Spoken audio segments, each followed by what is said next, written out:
Hi, I'm Julieanne. Here are 15 new features in Lightroom Classic. If you're looking for information on the new assisted culling, I've included a separate link for that video in the description below. Number 1, automatic dust removal. With the Remove tool selected in the Develop module, under Distraction Removal, there's a new automatic dust removal option. To preview any dust spots in the image, I'll enable Visualize Spots to display a high contrast version of the image. Using the slider, I can adjust the threshold, which reveals several dust spots in the image. When I click Apply, Lightroom automatically removes the spots. If I see any remaining spots, I can quickly click to remove them. Alright, I'll tap A to disable Visualize Spots. To remove larger distracting elements, because I can only click to add spots while in the dust distraction removal area, I'll select one of the manual remove modes, and then paint over the area, and then choose to remove them. To copy and paste dust removal, select Copy and check Dust.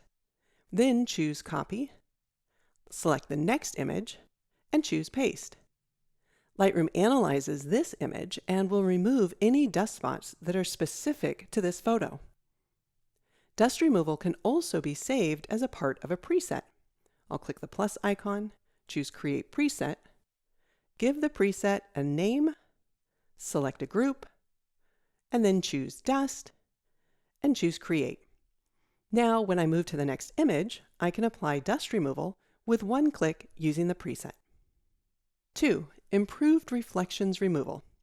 When photographing through plate glass such as a window, the Reflections feature now utilizes an updated model that is both better at detecting reflections and removing glare. To save time, I've already applied the reflection removal, but I set the slider to 0. As I move the slider to the right, we can see that the reflection is removed. To compare this to the previous model, I'll tap Y to preview before and after.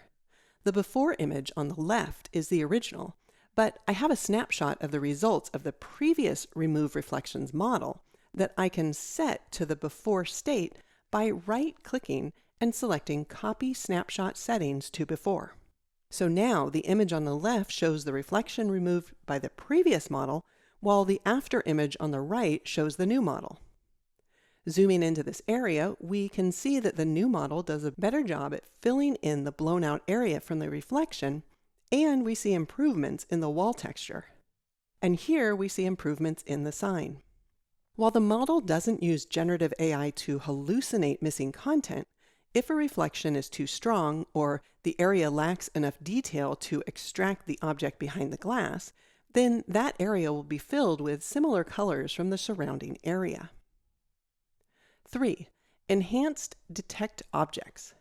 When removing distracting objects in Remove mode and with Detect Objects enabled, Lightroom can now detect shadows and reflections.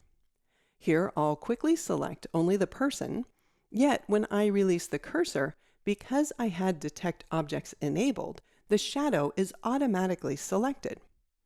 When I choose Remove, the inclusion of the shadow should help produce better results and result in fewer insertions of odd objects. Then we can choose the variation that we like best. Here's another example. Again, I'll drag around the person and the tripod with Detect Objects on, and again, Lightroom extends the selection to include the shadow.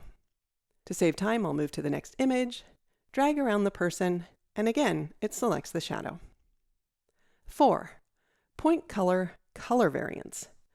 Available as both a global adjustment as well as in masking, Point Color's new variance slider has been optimized to quickly even out skin tones.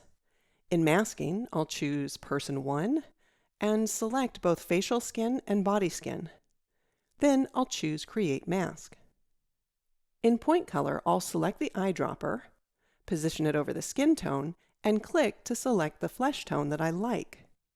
Dragging the variance slider to the left pulls all of the colors within the selected range towards our sampled color, decreasing the color contrast between similar colors. If I drag the slider to the right, that increases the color contrast.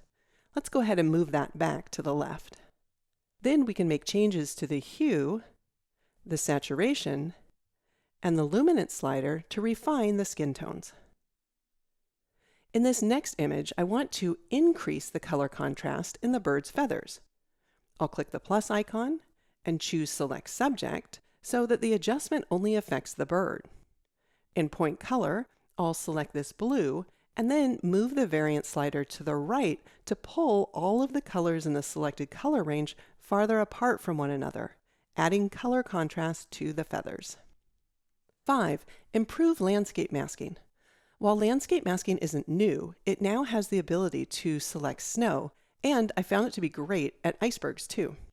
In masking, I'll choose Landscape, select Sky, Water, and Snow, and create 3 separate masks. For snow, I'll decrease the temperature and the tint. Then for water, I'll decrease the saturation and increase the exposure. And for the sky mask, I'll also decrease the saturation, then move to Effects and increase the clarity and add a little bit of dehaze.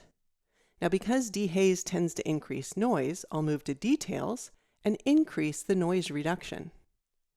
All right, let's use the eye icon to show before masking and after landscape masking.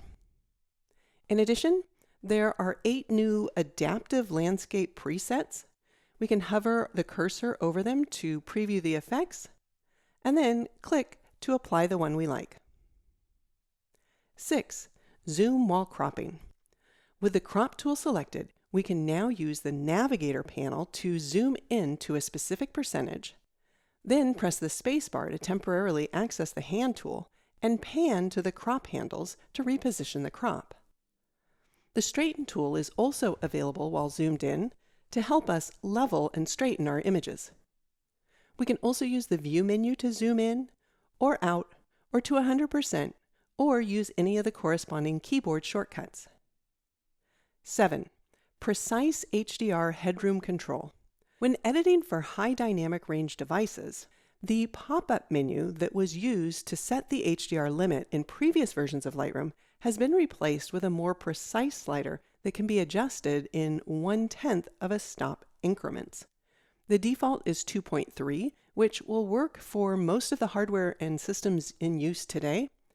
You can also shift double-click on the slider to set the slider to the limit of the currently used display. 8. Edit in Photoshop new color spaces. When using Edit in Photoshop, choose Lightroom Classic and then Preferences. On Windows, this would be under the Edit menu. Under External Editing, additional color spaces are available for both SDR and HDR images. For SDR, Rec 2020, plus the option to choose your own display profiles have been added.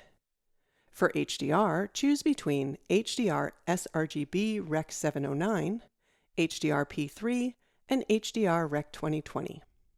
These color spaces are also available when creating presets using the additional external editor. 9. Quickly find missing subfolders. An alert is now displayed on the parent folder if any subfolders have lost their link within the catalog. This can happen if you move folders in the operating system instead of from within Lightroom Classic. To relink the folder, right-click or Control-click on Mac and choose Find Missing Folder. Then navigate to the folder and select Choose. Once the link is reestablished, if you need to move the folder, do so using the Folder panel in Lightroom. 10. Refined Edit Capture Time. If you need to adjust the capture time of your photos with the ultimate precision, choose the files that need to be adjusted and select Metadata, Edit Capture Time. When adjusting to a specific date and time, the corrected time can now be entered to the millisecond. This can be really helpful when syncing files taken on different cameras. 11. ACR Sidecar Support.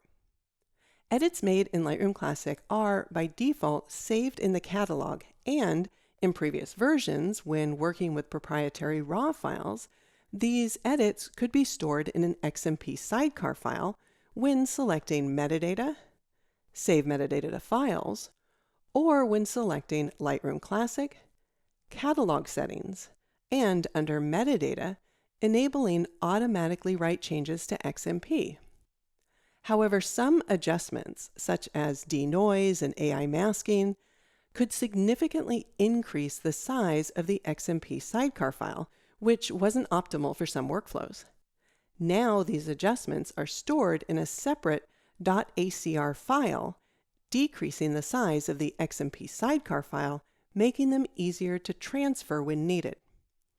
To view the .acr file, right-click or control-click on Mac and choose Show in Finder or in Explorer.